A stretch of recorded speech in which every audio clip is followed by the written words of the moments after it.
Hola amigos del Excel, hoy os quiero mostrar cómo resaltar una fila al seleccionarla.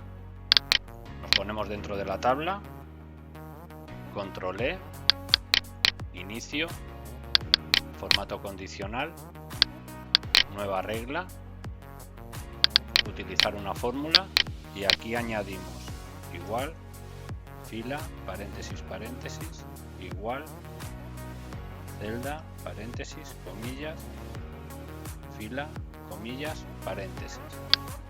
Seleccionamos un formato y aceptar y aceptar. Ahora nos dirigiremos a la hoja, ver código y en la hoja nos pondremos Worksheet y aquí escribiremos target.calculate. Cerramos y cerramos.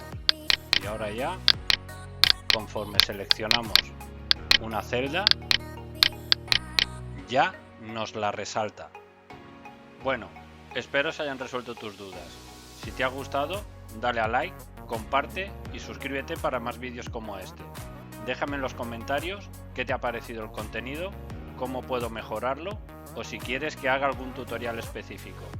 Me ayudarás mucho. También puedes seguirme en las redes sociales. Hasta pronto.